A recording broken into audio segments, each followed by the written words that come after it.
हरे कृष्णा, राधे राधे। सभी भक्तों को सादर प्रणाम।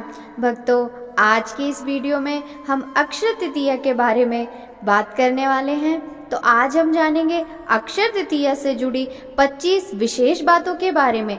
तो चलिए देरी ना करते हुए वीडियो शुरू करते हैं। भक्तों, शास्त्रों में अक्षय तृतीया को स्वयं सिद्ध मुहूर्त माना गया है। अक्षय तृतीया के दिन मांगलिक कार्य जैसे विवाह, गृह प्रवेश, व्यापार अथवा उद्योग का आरंभ करना अति शुभ फलदायक होता है। सही मायने में अक्षय तृतीया अपने नाम के अनुरूप शुभ फल प्रदान करने वाली होती है। अक्षय तृतीया पर सूर्य व चंद्रमा अपनी उच्च राशि में रहते हैं। पहला, नया वाहन लेना या गृह प्रवेश करना, आभूषण खरीदना इत्यादि जैसे कार्यों के लिए तो लोग इस तिथि का विशेष उपयोग करते हैं। मान्यता है कि यह दिन सभी का जीवन में अच्छे भाग्य और सफलता को लाता है। इसीलिए लोग जमीन जायदाद संबंधी कार्य, शेयर मार्केट में निवेश, रियल एस्टेट के सौदे या अन्य कोई नया काम, बिजनेस शुरू करने जैसे काम भी लोग इसी दिन करने की चाह रखते हैं। भक्तों, अब हम दूसरी विशेष बात जानेंगे। अक्षय तृतीया के विषय में मान्यता है कि इस दिन जो भी काम किया जाता है उसमें बरकत होती है। यानी इस दिन जो भी अच्छा काम करेंगे उसका फल कभी समाप्त नहीं होगा। अगर कोई बुरा काम करेंगे तो उसका परिणाम भी कई जन्मों तक पीछा नहीं छोड़ेगा। अब हम तीसरी विशेष बात जानते हैं। धरती पर देवताओं ने 24 रूपों में अवतार लिया था। इनमें छठा अवतार भगवान परशुराम का था। पुराणों में उनका जन्म अक्षय तृतीया को हुआ था। चौथी विशेष बात, इस दिन भगवान विष्णु के चरणों से धरती पर गंगा अवतरित हुई। सतयुग, द्वापर व त्रेता युग के प्रारंभ की गणना इसी दिन से होती है। पांचवी विशेष बात, शास्त्रों की इस मान्यता को वर्तमान में व्यापारिक रूप दे दिया गया है, जिसके कारण अक्षय तृतीया के मूल उद्देश्य से हटकर लोग खरीदारी में लगे रहते हैं। वास्तव में यह वस्तु खरीदने का दिन नहीं है। वस्तु की खरीदारी में आपका संचित धन खर्च होता है। छठवीं विशेष बात, ना माधव शमो माशो, न कृतेन युगम शमम, न चै वेद शमम शास्त्रम, न तीर्थ गंगायाम शमम। अर्थात वैशाख के समान कोई मास नहीं है, शतयुग के समान कोई युग नहीं है, वेद के समान कोई शास्त्र नहीं है और गंगा जी के समान कोई तीर्थ नहीं है।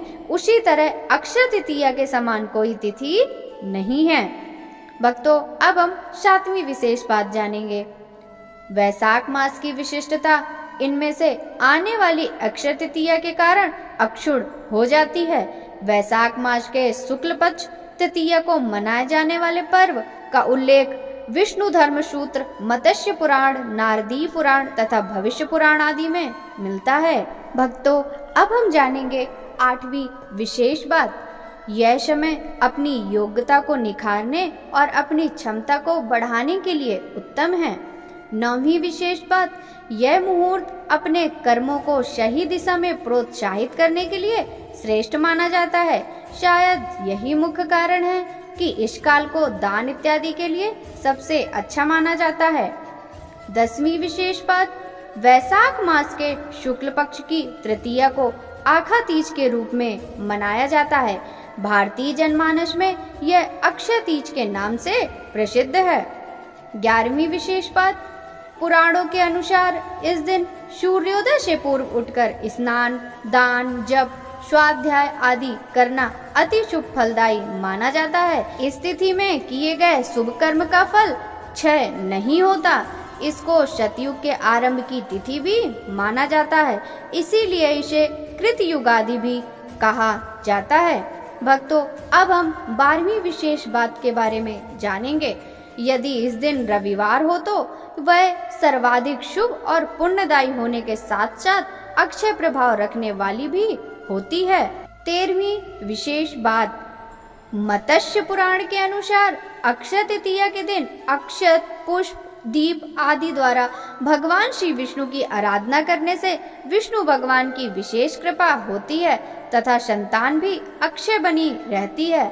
14वीं विशेष बात, दीन दुखियों की सेवा करना, वस्त्र आदि का दान करना और शुभ कर्म की ओर अग्रसर रहते हुए मन वचन और अपने कर्म से मनुष्य धर्म का पालन करना ही अक्षय तृतीया पर्व की सार्थकता होता है।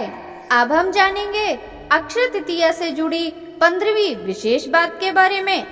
कलयुग के नकारात्मक प्रभाव से बचने के लिए इस दिन भगवान विष्णु की उपासना करके दान अवश्य करना चाहिए। ऐसा करने से निश्चय ही अगले जन्म में समृद्धि, ऐश्वर्य व सुख की प्राप्ति होती है। 16वीं विशेष बात, भविष्य पुराण के एक प्रसंग के अनुसार साकल नगर में रहने वाले एक वणिक धर्मात्मा अक्षय तृतीया के दिन पूर्ण श्रद्धा भाव से स्नान, ध्यान व दान कर्म किया करते थे, जबकि उसकी पत्नी उसको मना करती थी। मृत्यु बाद किए गए दान पुण्य के प्रभाव से वणिक द्वारका नगरी में सर्व सुख संपन्न राजा के रूप में अवतरित हुआ।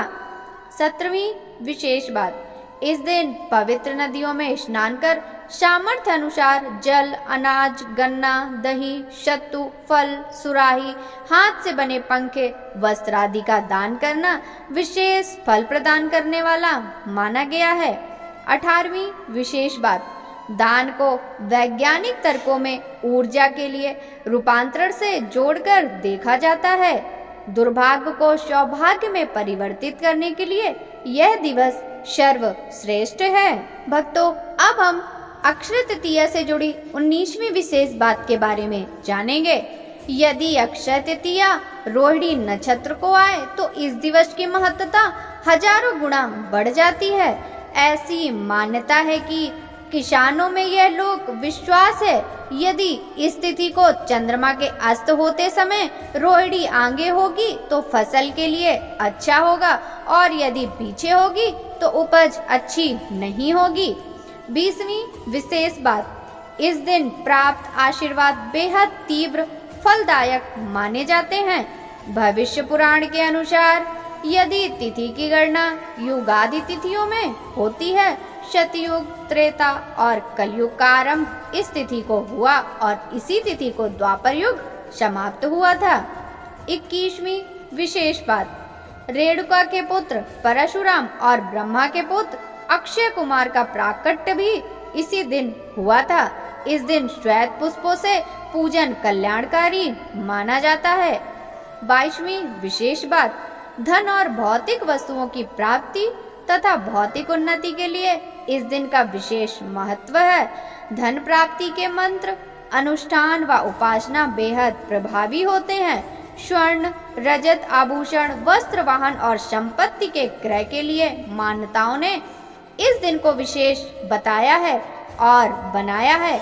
बिना पंचांग देखे इस दिन को श्रेष्ठ मुहूर्तों में शुमार किया जाता है। 23वीं विशेष बात, दान करने से जाने अनजाने में हुए पापों का बोझ हल्का होता है और पुण्य की पूंजी बढ़ती है। अक्षय तृतीया के विषय में कहा गया है कि इस दिन किया गया दान खर्च नहीं होता, यानी आप जितना दान करते हैं उससे कई गुना फल आपके अलौकिक कोष में जमा हो जाता है। 24वीं विशेष बात, मृत्यु के बाद जब अन्य लोक में जाना पड़ता है तब उस धन से दिया गया दान विभिन्न रूपों में प्राप्त होता है। पुनर्जन्म से लेकर धरती पर आते हैं तब भी उसके कोष में जमा धन के कारण धरती पर भौतिक सुख एवं वैभव प्राप्त होता है। इस दिन स्वर्ण, भूमि, पंखा, जल, सत्तू, जौ, छाता, वस्त्र कुछ भी दान कर सकते हैं। जौ दान करने से स्वर्ण दान का फल प्राप्त होता है।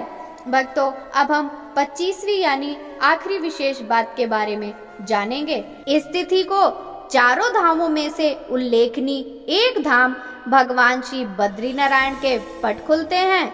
अक्षय तृतीया को ही वृंदावन में श्री बांके बिहारी जी के चरणों के दर्शन वर्ष में एक बार होते हैं। तो भक्तों, सभी आप मेरे साथ मिलकर बोलिए, श्री बाके बिहारी लाल की जय। जय जय श्री हरि विष्णु भगवान की जय। भक्तों, आप सभी को अक्षय तृतीया से जुड़ी यह विशेष बातें यदि अच्छी लगी हो तो इस वीडियो को लाइक करना बिल्कुल भी मत भूलिएगा।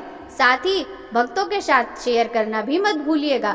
चैनल को सब्सक्राइब कीजिएगा। मिलते हैं आपसे इसी तरह की दूसरी वीडियो के साथ। तब तक सभी भक्तों को हरे कृष्णा, राधे राधे, हरि बोल।